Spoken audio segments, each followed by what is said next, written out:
Good morning, everybody, and welcome to our once a month Yes webinar. My name is Mark Ashton. I'm your regular host for these events. And as always, it is nice to see names and faces. I think as I mentioned just before we kicked off, Yes has been a journey which has had input from a variety of people throughout the business, triple BE, CSI, policy landscape. I think all of you have walked a journey with Yes, and I think your input is always appreciated.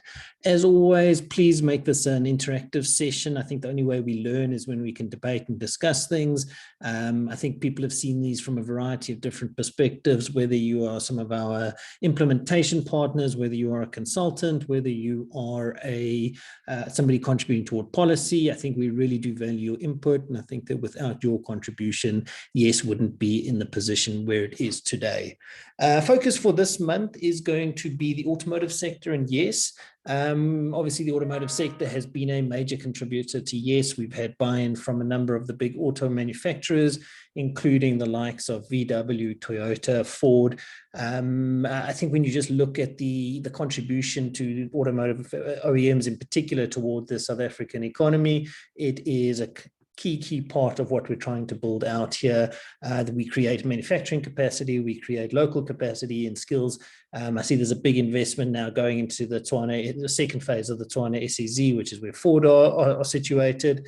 And so we thought we would take a look at the auto sector as part of the focus for this month. We have had a slight change in our lineup for today. My co-host has actually had to step away to deal with a personal issue.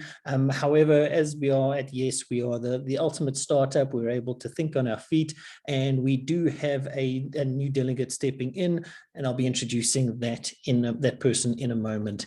I'm going to just quickly give you an update on Yes, and then we're going to jump straight into the key theme of the automotive sector for the month of March.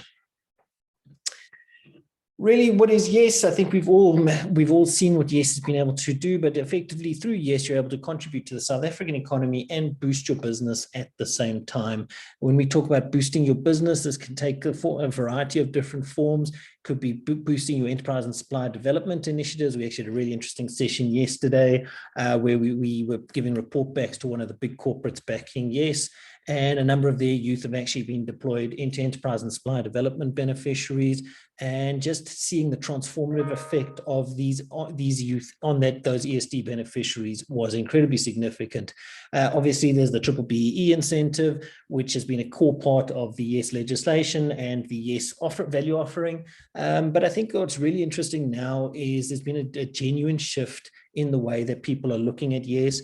We're looking far beyond traditional BE programs. We're looking for alignment with ESG goals, with the UN Sustainability Development Goals. We put together a very cool project this week. We're integrating with the Yes Hubs, where youth are being trained in the fields of culinary skills, and they're actually going to potentially be running a feeding scheme based out in the Saldanha Vredenburg region, where I think they're doing something like 160 meals a day for 220 consecutive days a month. And really what you see is 220 consecutive days in a year. And they will be doing quite a lot of community outreach. I think that in a lot of those communities where things like hunger and access to food security, you see issues like gender-based violence. There's a lot of people that simply don't have hope because the environment in which they're operating in is incredibly negative. And I think that through programs like Yes, we're able to tick more than just the triple BE element, but also be able to tick some of those sustainable development goals and CSI initiatives. So really, if you do start wanting to interact with Yes on that level, myself, I see my colleague Sash is on the call as well. Sash, if you want to maybe just post your email address into the chat facility. If anyone wants to be able to engage with us, we'd love to be able to talk around what offerings we're able to put together there. So in a nutshell, Yes is a holistic triple BE solution that changes youth lives at scale. And I think this is one of those things that we don't always recognize. I think when you start looking at the unemployment stats that came out this week, it has been this is without a doubt the single biggest challenge that South Africa faces at the moment. And we don't need small solutions, we need solutions that can scale. And I think it's one of the things that Yes has always been able to do quite well. I always used to joke with Tash, who was the founder or the initial founder of Yes. Yes was one of the few unicorns that South Africa has actually been able to produce. If you look at the impact from a salary perspective, I'll show you some stats shortly. But with over 4 billion rands worth of youth salaries have been injected into the economy. Yes has proven to be one of those things which is scalable. And I think we really are proud of some of the things that we've achieved over the last 3 years. What is Yes trying to do? Yes is really trying to solve this problem in South Africa. I can't get a job without experience. I can't get experience without a job. If you start talking to youth, and I think it's been particularly pertinent with the COVID-19 pandemic, is youth have simply found themselves locked out of the economy. I sat in some interviews for one of the healthcare implementation partners not so long ago, and it absolutely astounded me that I think they were recruiting for 8 positions. They had shortlisted 30 candidates. Every single one of them had a tertiary qualification, many in the fields of healthcare, education, and they were simply unable to get into the workforce. They were being, this was not somebody that had had no access to opportunities from an education perspective, but the ability to actually get into the workforce was just, it was harrowing, and it brought home why the work that Yes does is so important. There's so much potential out there. And I think for those of you who have run Yes programs before, you will be able to look at it and say, I was able to break some of this experience trap that youth find themselves in. So here's a quick update on our content and running order for today. I wanted to actually bring it home and talk a little bit about a youth story that we've received, give you a little bit of an update on Yes. Our partner will be talking about a scooter project that they've been rolling out across the country, and then we'll really jump into some of the specifics and Q&A facilities that we've got attached to this. So, one of the things I find really interesting is, particularly for those of us that look at this through a triple BE lens, we look at it as a spreadsheet, we look at it as a scorecard, we look at it as something that has to be done because it's part of a business process. But when you start to actually understand the impact at a human level and a personal level, you start to appreciate that this goes far beyond triple BE and doing something for the sake of corporate investment. This actually does change lives. And we got this youth story that I really wanted to just run you through. This was actually tied to the previous presenter, but because it was so real, I wanted to be able to go and actually just share with you the story. So you can maybe just get thinking about how you can incorporate youth into your work environment. So really, this is Luyanda. Luyanda joined the innovation team at Motus in August 2021, made a great impression with his can-do attitude and positive energy. And I think this first sentence is important. I think when we look at Yes implementations, the first thing that people think about is, I'm creating an entry-level job. And what we really enjoyed about this Motus project was that they didn't approach it with the idea of, let's create an entry-level job of somebody who's going to do an administrative task. They brought them into their innovation team. They were able to bring these bright young kids into an innovation team to be able to go and work out how they tackle big challenges inside their business. And this is something, and Leander subsequently gone on to achieve other experiences inside of the Motus group. But really, this was something to me that I just want to hammer home is, I think we sometimes look at Yes programs to do the bare minimum, the entry level. That's not necessarily what Yes is about. Yes is about giving bright, talented kids as much opportunity as you would be doing with another entry level position. So please use that when you start thinking about your programs. Think innovation, think young, think new thinking, think about all these things that are out there, and really start to say, I can do some very cool things with my Yes program. The ability to adapt.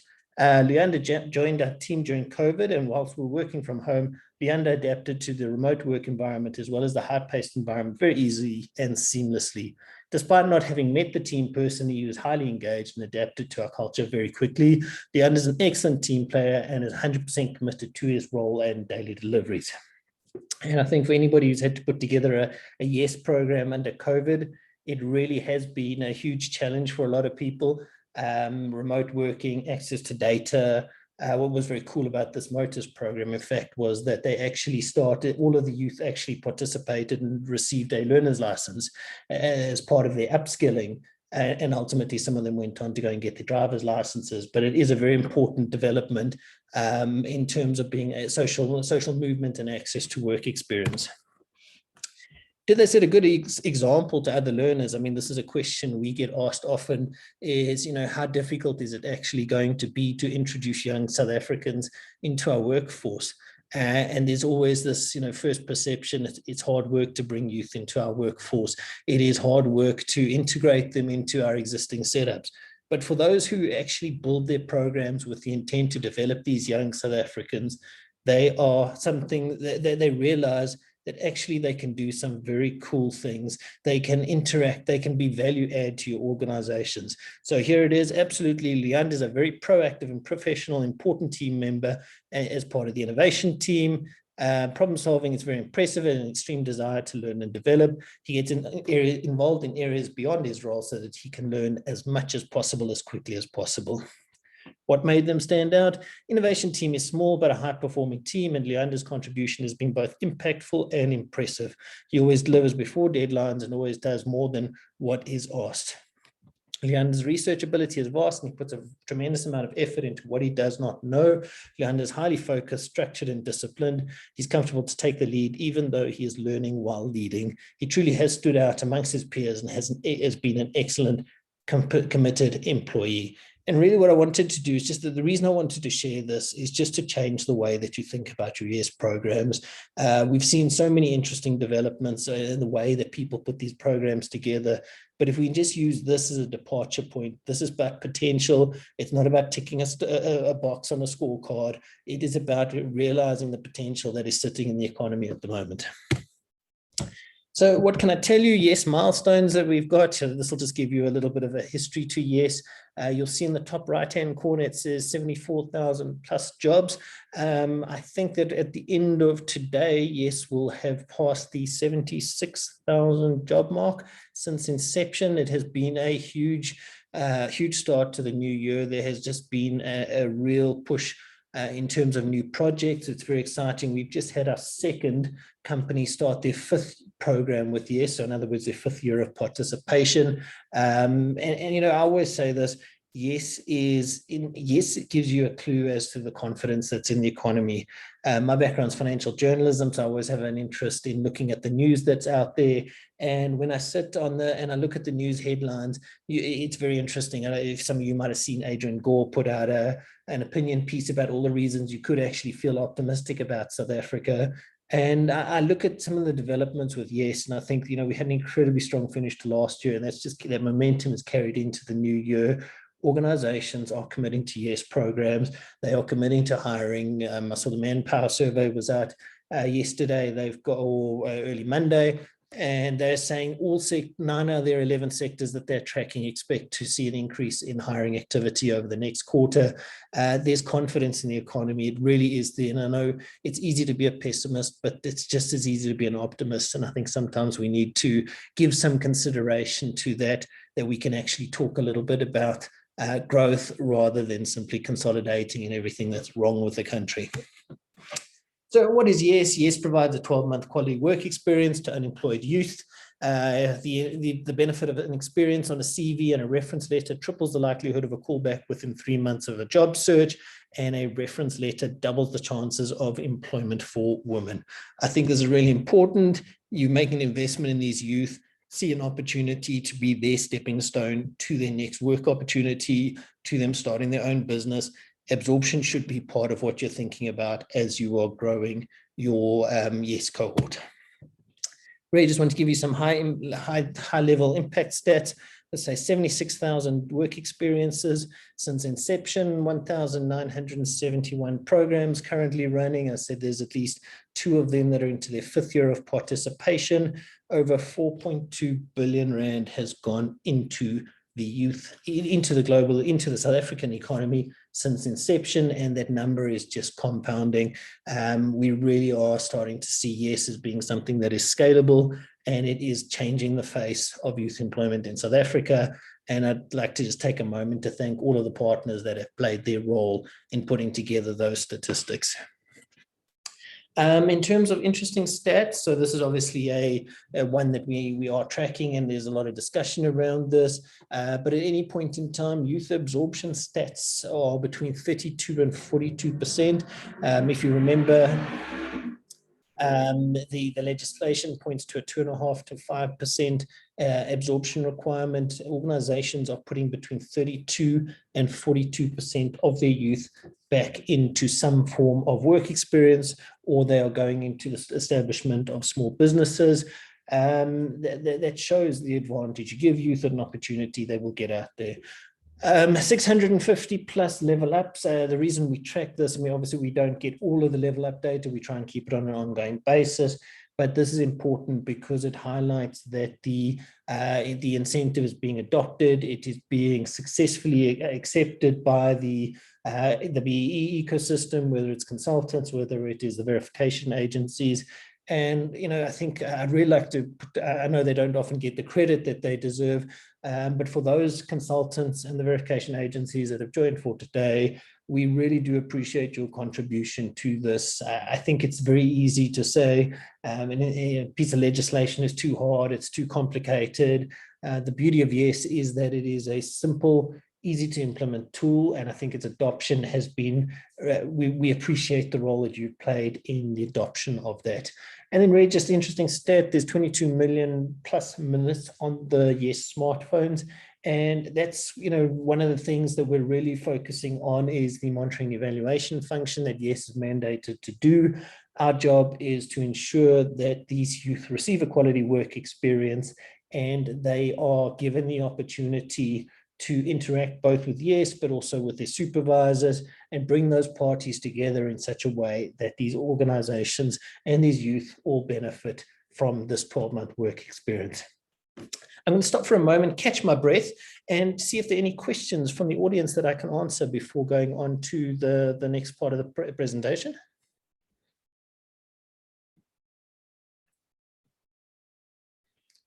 Sure, all the pressure's on Mark to keep going. So there we go. If there are any questions, you're welcome to put them into the chat facility or the Q&A facility, and we will address them.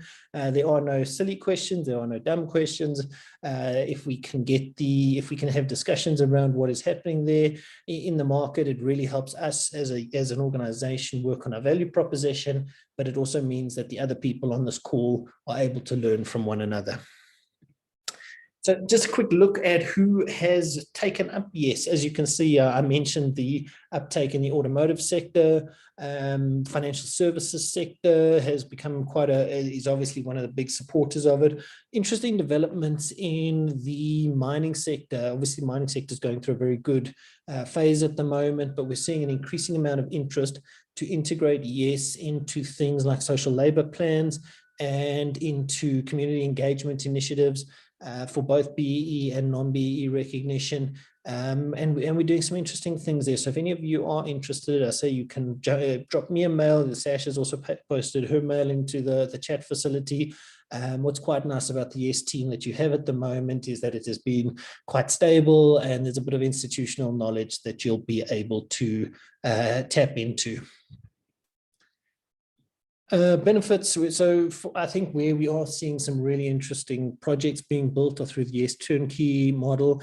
For those of you who kind of work quite closely with us, you'll know it better as the implementation partner model.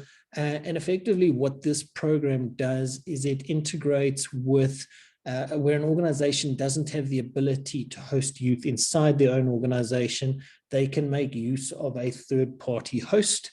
That host can take the form of an organization involved in the fields of conservation, education, community healthcare work, doing some really interesting things in the community healthcare workspace. We're actually got a very fun project at the moment called the Youth Content Collective. They actually presented to one of their big corporate sponsors yesterday, and they've taken young creatives from the township economy. So it's videographers, photographers, script writers, etc. And they made some beautiful work.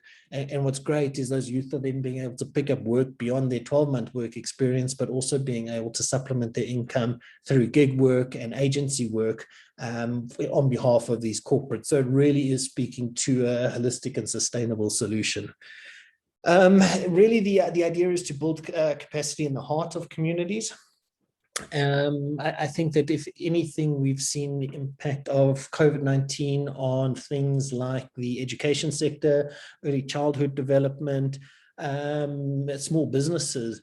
Everything has been absolutely torn to shreds in terms of sustainability. And it's probably, and every time you have something that gets chipped away, we end up losing that heart and the soul of the communities. And when you start listening to some of these stories from the implementation partners, I see Jacinta's on the line. So interesting story there very quickly is they've actually got some youth that are doing grief counseling and what's quite interesting is they're doing counseling through drama and play.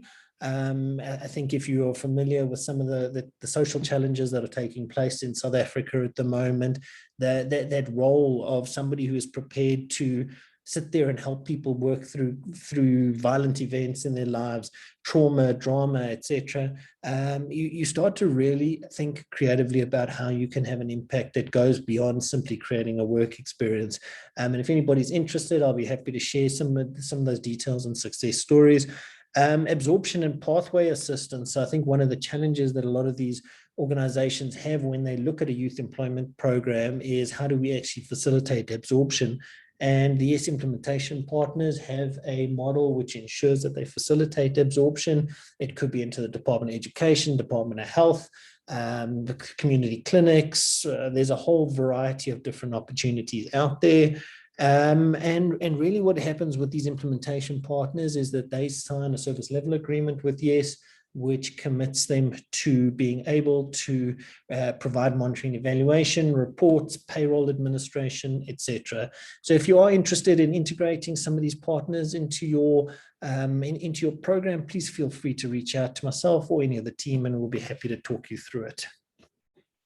Just in terms of how YES options that you can use YES for, placement of YES youth, socioeconomic development. So those of you familiar with the hubs that we've got, we actually hosted the GIZ, the German government, on Tuesday, I think it was, at the Alex Hub. They've just put some co-funding in there to develop youth in the township economy. They're doing everything from drone pilots, I think, through to automotive programs. It's really exciting from that perspective.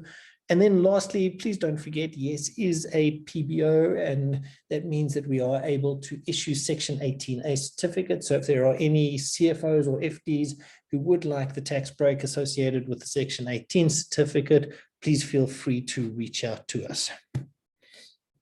I'm not going to get too much into this because looking at the audience, most of you are relatively familiar with the YES incentive, but effectively, YES requires you to calculate a target of the number of youth that you are required as part of your YES target for the year, 1.5% of net profit after 3-year average net profit after tax divided by 55,000, or 1.5% of headcount.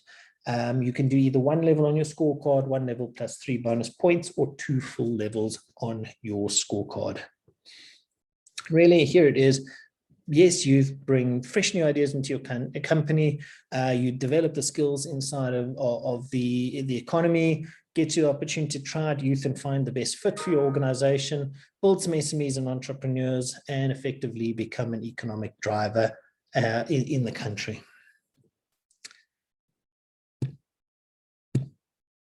Just considering that we have some representatives from the transport sector that I see have registered. Just a reminder that the transport sector is able to participate in YES. If you look back to the clarification statement issued in 2020, you are able to participate with no sub-minimums. Interesting thing as well, and Neil, you might find this interesting, we're seeing a big uptake in the state-owned entities that are now starting to participate in Yes.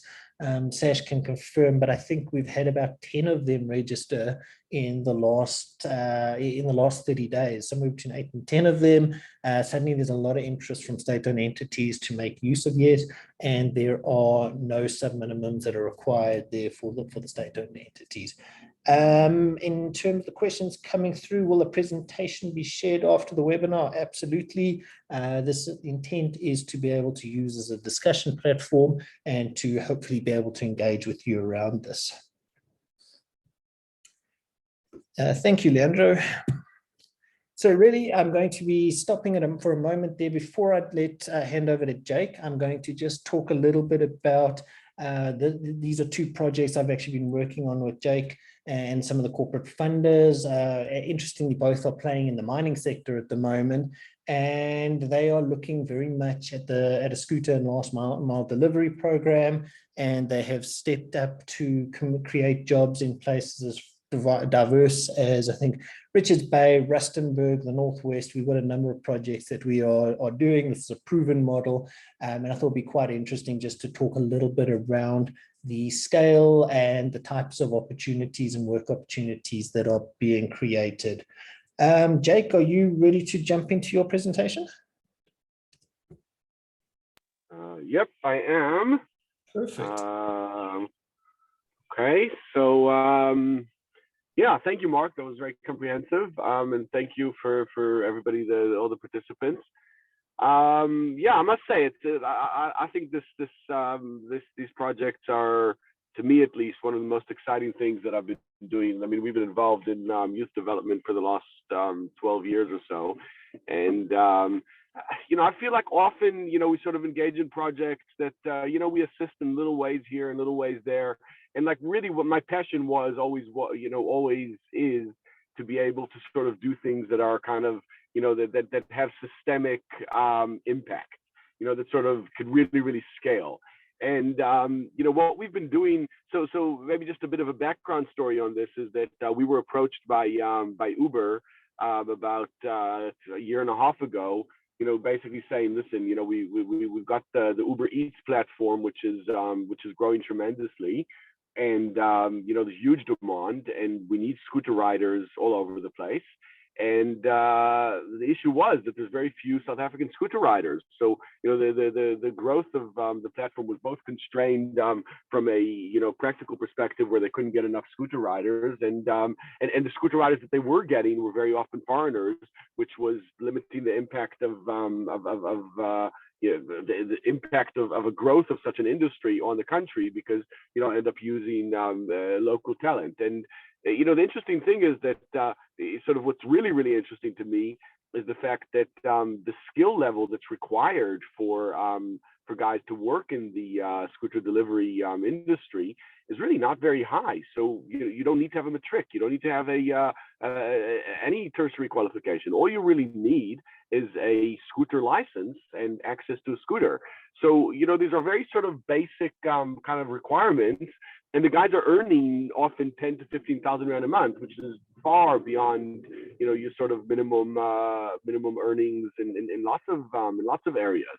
So, you know, if you're looking at guys that are very often excluded from the market, you know, particularly people that are you know, so you're young males that maybe don't have a matric, or, you know, don't necessarily have the fine soft skills to allow them to thrive in some areas.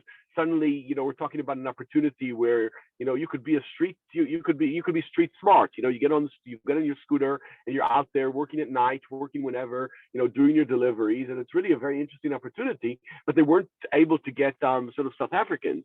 Now the problem was that they didn't have the budget to train. I mean, they don't really see themselves as a training company, or, you know, in that sense. So there wasn't really that sort of level. So yeah, so there was a real challenge there. So we started working on basically trying to get the guys to pay for their own training, and it was very difficult because you know, there wasn't really a scooter riding culture, and, you know, it was really challenging.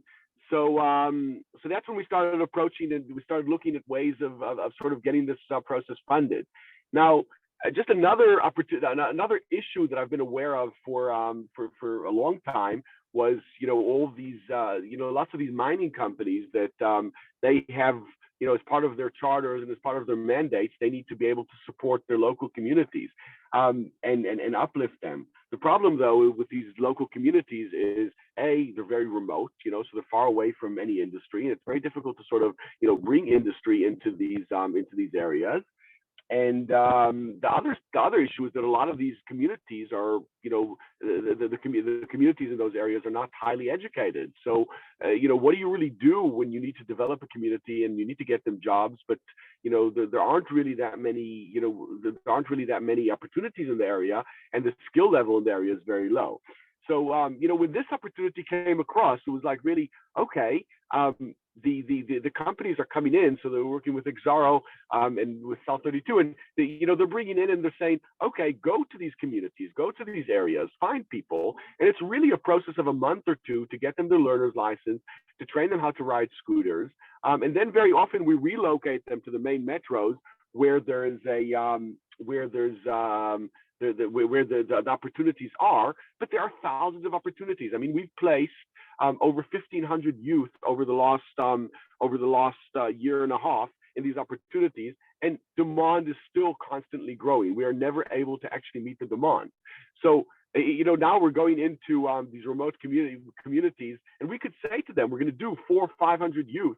We're going to take them. We're talking about a month or two of training. And what's really, really awesome is that the companies are then using their ESD budgets to be able to fund the training, which is not really expensive, considering the amount of the amount that goes into a lot of other trainings. I mean, we're talking about 15 to 20,000 rand in some cases to get a person trained, knowing how to ride a scooter, get them their learner's license, and get them the kind of bit of startup capital they need in order to get onto a scooter and start working. And we could do hundreds of these in any sort of given in any given day, because the demand from the Uber Eats, from One Cart, from Mr. D, we've got new platforms like Airlift that came into the country. We've got Take A Lot, obviously. We've got Bolt Food is one of our big clients.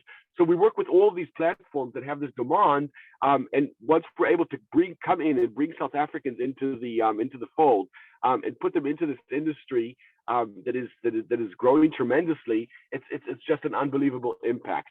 So yeah, I think one of the other really, really interesting points here is that these guys need to have access to scooters, but what we're also doing is we're creating little enterprises out of each one of them. So each one of these scooter riders, in essence, becomes, once they're able to get a scooter of their own, they become a business on their own. So we're actually registering them as individual entities.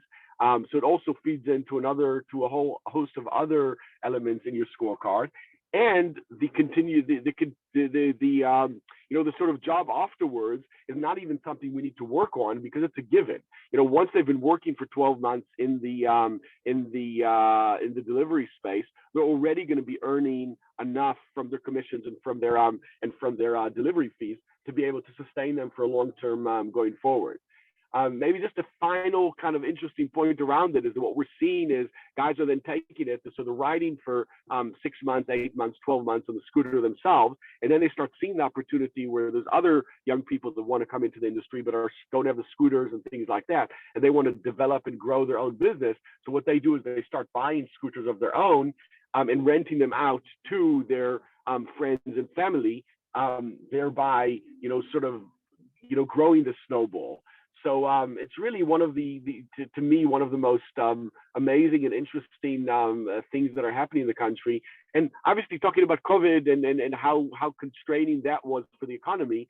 But this is one of the bright spots of some of the things that have been given a boost and sort of have been given a backwind from COVID, because all of these platforms that offer delivery to the home and things like that have really, really grown. And it was really, really frustrating for me to see for so long that this growth hasn't been really impacting the youth of our country that needed it most. So by bringing in these, by bringing in players like the mines or corporates that have that have money they need to spend and want to spend in order to have real, meaningful, impactful programs, and being able to then take disadvantaged communities in every sense of the word, because it's not just disadvantaged in the sense of disadvantaged groups, but it's disadvantaged in the sense that these are guys that are living in away from the main metros. So they're kind of many times disadvantaged. And if you're able to take their level of education, as we all know, in those areas is very poor. So if you're able to take those guys and bring them into the metros, provide them with a sustainable income that then feeds back into those communities and creates that sort of chain reaction, to me, this is one of the most impactful things that we've done. So yeah, thank you, Mark, for bringing this to the table. And I think it's just one of the interesting points about how entrepreneurial and how innovative you guys have been able to be, where it's not just a straightforward, okay, take people, put them in a corner, give them stipends for 12 months and that's it. But it's really understanding the market, understanding where the drivers are, understanding how you put all these pieces together, and then creating real impact. So yeah, I think it's very interesting. Happy to take any questions if anybody has. Yeah, it's really been an awesome journey. Awesome. Thanks, Jake. I'm going to let guys have the opportunity to post some questions into the into the chat facility, and I'll pose them to Jake as well. But just some interesting learnings about this, and I think that it is something that for those of you who are working on projects, particularly those aligned to the mining sector, where this topic of community engagement is incredibly topical. And I suppose even those that are working in the communities around the renewable energy projects, particularly there in the Eastern and Northern Cape. One of the interesting learnings that we've had to take over the last year has been around this concept of community engagement. You often think you're just going to walk in and you're going to create jobs and you were going to create a work experience and the community, everyone will be happy. But Richards Bay, for instance, it is an incredibly volatile community. I think for those of you who have seen some of the news stories that have been published, there's been a lot of tension between the mining communities, the mine operators, and the local community. And there's obviously been accentuated through things like, if you think things like COVID. But one of the things that's really interesting is about how much engagement actually has to go in with the local community to talk about things like the where you can recruit from. So something, for the project that Jake was referencing, you can actually only recruit in very, very specific geographies, and with if you are on the wrong side of the road, certain youth simply aren't available. You have to engage with the community, you have to engage with the local chief, you have to engage with the mayors, etc., and ensure that you actually do recruitment for it. And what's interesting about that Richards Bay area is that the same thing is applied to recruiting for the schools, recruiting for the community clinics. You have to be able to talk to Department of Education, Department of Health. If there are all these stakeholders that need to be involved. So just these are things to consider when you are putting out the programs that are there. Jake, you've got some broader experience around larger recruitment for larger cohorts. I know your background has been youth employment for a significant amount of time, but maybe some tips around things that people should consider when they're starting to put together programs that involve recruitment for larger cohorts.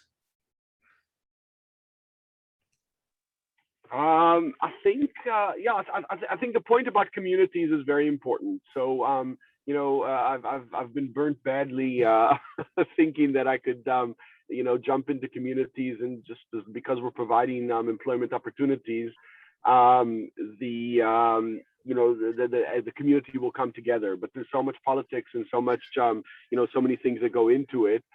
So it's very, very important, as you say, when you go in, to just engage with the local communities. I think it's also just important to understand that there's huge differences between recruiting in the metros and recruiting in the communities. And I think that's what I was alluding to when talking about these opportunities that we're talking about here, is that as much as you could say that so if you have an opportunity that requires kind of that requires startup skills, even if it's just basic skills like maths and science, or some kind of tertiary education. You say, listen, but there's so many graduates out there.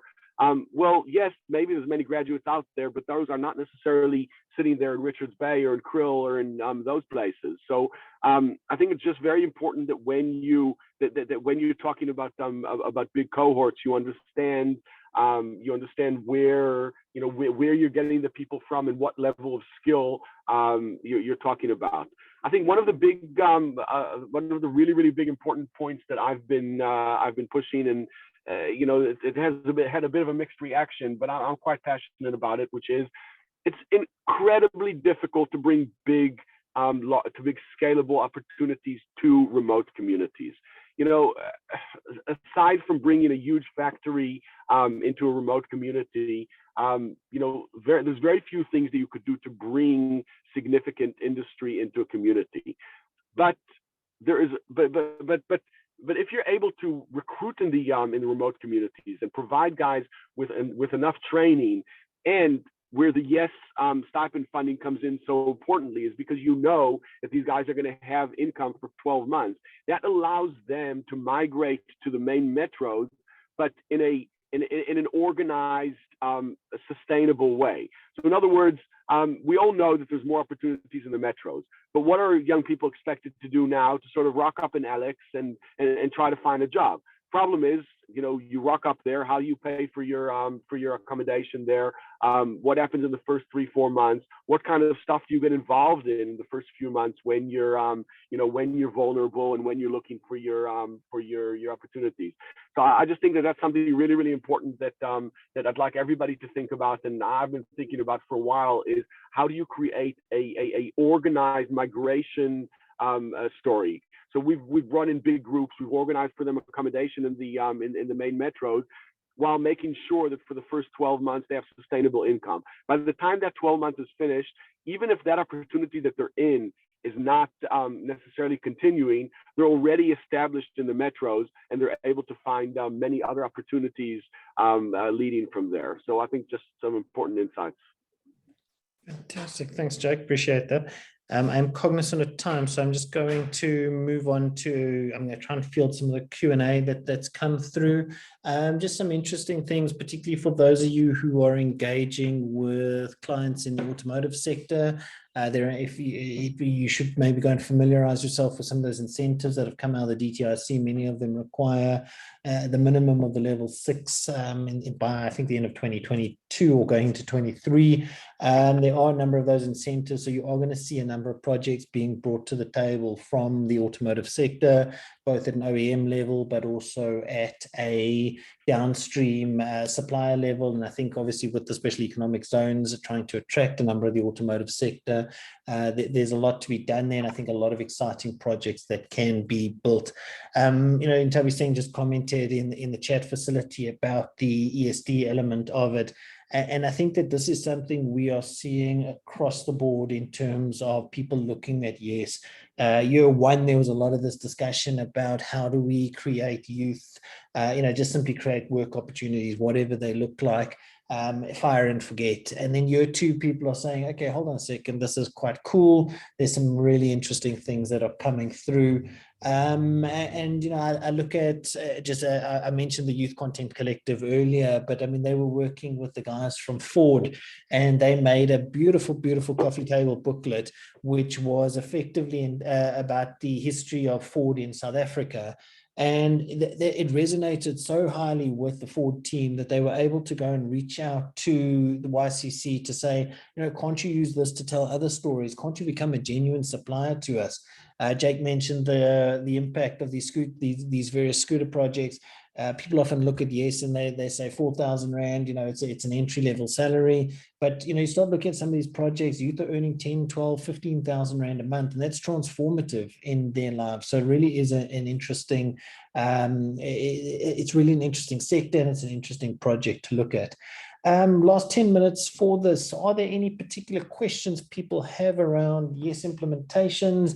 Do you have any questions around the hubs or anything else that YES is doing? Anything that we can maybe debate or discuss that you would like to have us answer from our side? First question that is there is the national minimum wage. So just as a reminder, the national minimum wage is gazetted typically in February to kick in on the 1st of March. On the 40-hour work week in January, February, the amount was 3,760 Rand, excluding the statutory contributions. Please ensure that your March payrolls are on the increased wage, which is now the 4020 on the 40-hour work week. Second question that's come in, did I say correctly that the transport sector can participate with no sub-minimums? Yes, I did. That is 100% correct. It is one of the things that has been looked at and while they're waiting for the gazetting of their new codes. Next question, can I explain the contracting framework that works for the yes implementation partner model, and who is the employer, employee, and how does that all hang together? So sure, I'll quite happily take you through that. One of the cool things about yes is that the youth that you employ don't even have to be on your payroll or on the an employee, direct employee of your business. You can do it in a couple of different ways, but the most common contracting framework looks like this. The yes implementation partner signs a service level agreement. It's called an IPMA, and it governs how their service deliverables work to yes. That'll be things like making sure that youth are uploaded, administration of payrolls, etc. And that is reviewed once a year. They become typically in the most common framework is that they become the employer on record for the corporate for the youth.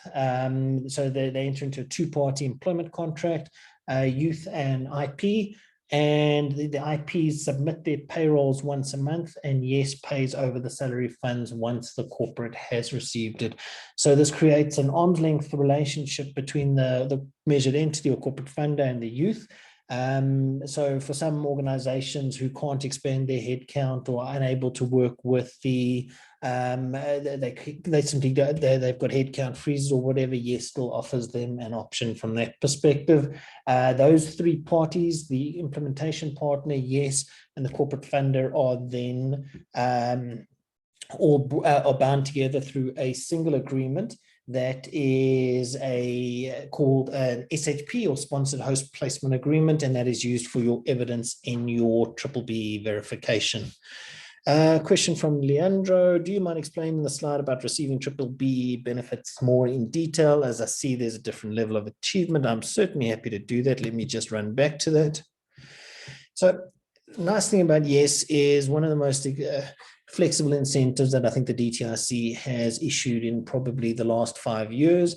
So what is yes? Yes is a piece of legislation that says organizations can get recognition on the BEE scorecard through the creation of yes jobs or youth jobs. So what will happen is a corporate fund, and I'm just going to work with a generic entity for ease of use, but a generic entity will come to yes and they would say, we would like to participate for yes recognition. So remember, yes doesn't form part of the skills element. It is completely additive to the scorecard. It's a separate line item on the scorecard, but you will go and you will bring 3 figures to yes. You'll bring your headcount at the end of the last financial year. You will bring your revenue at the end of the last financial year and your 3-year average net profit after tax. And you will post it into, there's a calculator on the yes website under the For Business tab, and it will give you 3 outcomes. So effectively what it'll do, there's a formula that's built into that, or technically 3 formulas, but it'll pick the highest of those 3 formulas, and it'll tell you the number of youth jobs that you need to create. In your first scenario, you can move 1 level on your BEE scorecard, and that's a full level on your BEE scorecard. And so if the outcome is you need to create 10 youth jobs, you can then go and get that 1 single level up. Second, and you need to do 2.5% absorption, which I'll touch on in a moment. Second one is 1 level plus 3 bonus points. And then the third option is 2 full levels on your BBB scorecard. And a lot of people are very surprised that you can get 2 full levels on your scorecard in a single go, but it is one of the very, very powerful incentives from that perspective. In terms of absorption is not measured in the first year of participation. It will be measured at your follow-up verification. Reason for that being that the DTIC wanted to encourage uptake of the incentive. And so one of the nice things about YES is that your youth can be registered anywhere inside the measurement period for the first year of participation. So we always see like this last minute rush for organizations around the December or March year ends, and then you can get your recognition at your next verification, irrespective of the amount of work experience that the youth have at that point in time. For your second year of participation, the youth need to be in place, or the program needs to be in place for a minimum of 8 months by verification. They will look, if you're participating for second year of recognition, the VA will look at your program, your new program is in place, but will also look back to check the status of the absorption from your first year of participation. Hope that answers that question. I'm happy to obviously take it offline. You can either speak to myself or my colleague Sashni if you want further information about that. Any other questions that we can answer from this side, or any other interesting developments you've seen in the market at the moment?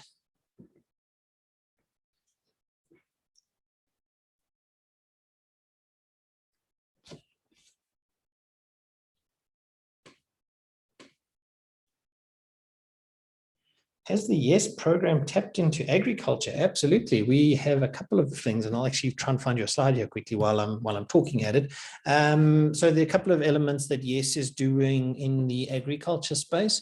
We've run a couple of YES programs for corporate funders in the agri sector, but we've also rolled out these hubs. The Tembisa site is actually in the process of being relocated, but the Alex site is running, and the site in Saldanha, Vredenburg. And there's some lovely pictures there, just like that.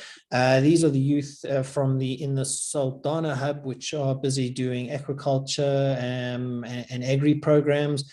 And they actually, so the second slide references hospitality. So it becomes quite a self-sustaining ecosystem. Youth get, they get agri experience, and then they get the offtake agreements for things like the kitchens, feeding schemes, etc., etc. So YES has got quite a lot of experience there. I know Jacinta and the Youth at Work team are definitely running some agri support programs as well. I think, agri represents a very big opportunity in the South African ecosystem. So always happy to encourage the building of programs in that space. And I think that I was actually chatting to one of the bankers at one of the corporate investment banks yesterday, and his cluster is agri. And he just says, if one thing you need to learn about South Africa is that we have some of the best agri skills in the world. They're admired by the US. They are admired by Europe. We have some fantastic opportunities in agriculture. Maybe one sidestep from that, but the teams from Conservation South Africa and Africa Foundation actually do some conservation projects, specifically looking at rooting out things like alien plant life, water projects, etc. So a lot that's in that space, and happy to share some of those insights if anybody is interested. Ladies and gentlemen, there is exactly 2 minutes before the end of the session. I think it has been great to engage. I'm going to give you a last 60 seconds to ask any last questions. Otherwise, I'm going to bring the session to a close. As always, it has been fabulous to engage with you. I think it's always nice to see the questions that are coming through.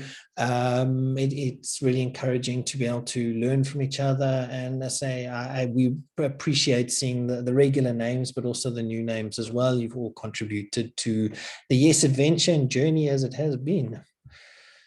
With that, I'm going to stop sharing the screen and just say a big thank you to everybody who has joined us today. I think it's been a great webinar, and as I say, we will circulate a playback facility after this. Thank you, everybody.